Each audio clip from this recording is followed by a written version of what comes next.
এখন কিন্তু সবজিটা নামিয়ে নেব। আর দেখো সবজিতে কিন্তু একটু জলও নাই, একদম শুকিয়ে গেছে।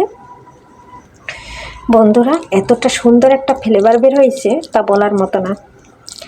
আর আমি কিন্তু খেয়ে কিন্তু তারপরে ভয়েস দিচ্ছি, খেতে কিন্তু বন্ধুরা অপূর্ব হয়েছে। আর এটাই ছিল কিন্তু আমাদের রাতের খাবার।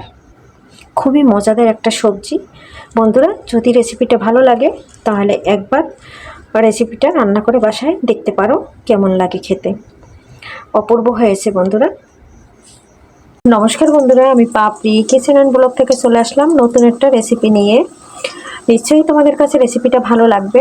এখানে আমি আজকে নিরামিষ সবজি করব।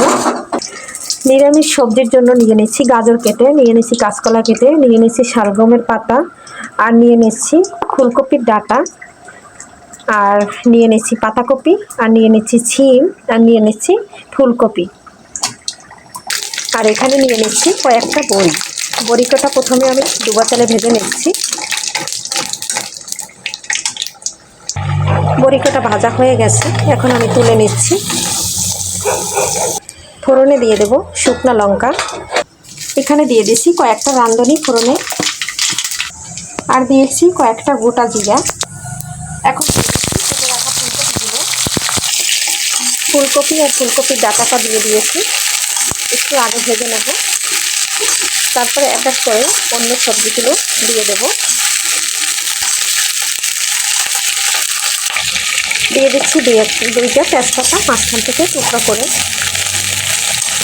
এটাও একটু ওই তেলের ভিতরে ভেজে নেব। আর বন্ধুরা যারা এরকম সবজি খেতে পছন্দ করো তারা কিন্তু এই নিরামিষ সবজিটা একবার রান্না করে খেয়ে দেখতে পারো। আমার এটা কিন্তু ভাজা হয়ে গেছে। এর ভিতরে দিয়ে দিচ্ছি আমি যে শালগমের ডাঁটা এবং পাতাগুলো। এখানে কিন্তু আমি কচি কচি পাতা নিয়েছি।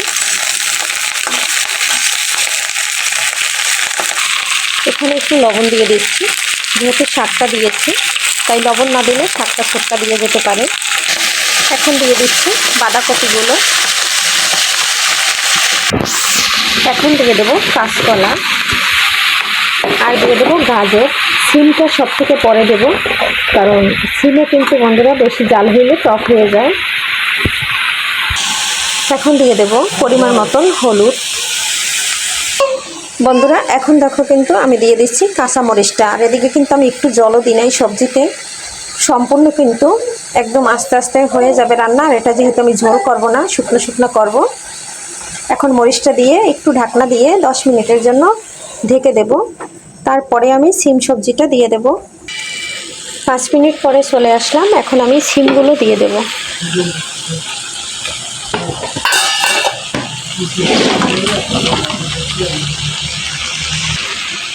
আমি যে বড়িগুলো ভেজে রেখেছি সেটা দিয়ে দেবো, দিয়ে নেড়ে ছেড়ে মিশিয়ে দিয়ে আরও আমি 5 মিনিটের জন্য ঢাকনা দিয়ে ঢেকে দেব। দেখো বন্ধুরা আবার চলে আসলাম 5 মিনিট পরে, আর আমার সবজিটা কিন্তু সম্পূর্ণ সিদ্ধ হয়ে গেছে।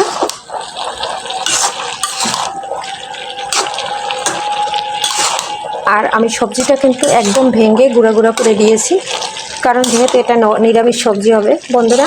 এটা কিন্তু রুটি, পরোটা, ভাত, এমনি যারা সবজি খেতে পছন্দ করো তারা কিন্তু খালিও খেতে পারবে। আর এই ধরনের সবজি খেতে কিন্তু ভালোই লাগে।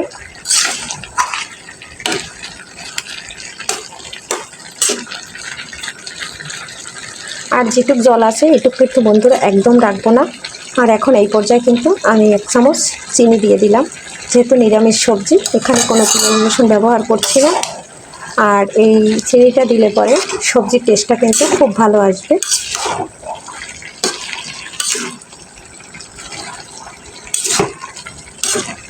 আর যেহেতু আমি কাঁচামরিচ দিয়েছি তার জন্য কিন্তু একটু সাদা সাদা কালার দেখা যাচ্ছে।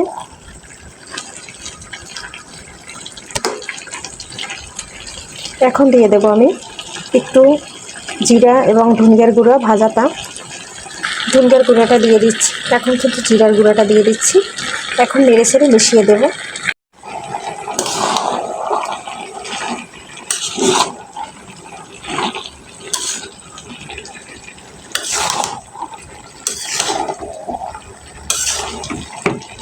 গুঁড়া মশলাটা কিন্তু খুব সুন্দর করে মিশিয়ে দিয়েছি। পরে কিন্তু আমি ধনেপাতা দিয়ে শুধু নামিয়ে নেব, তাহলে কিন্তু আমার রেডি হয়ে যাবে সবজিটা।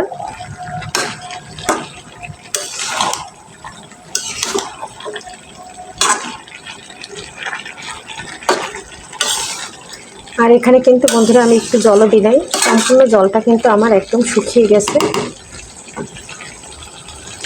এখন আমি দিয়ে দিচ্ছি ধনেপাতা কুচি, দিয়ে আবার একটু নেড়েচেড়ে মিশিয়ে দেব। নেড়েচেড়ে মিশিয়ে দিচ্ছি।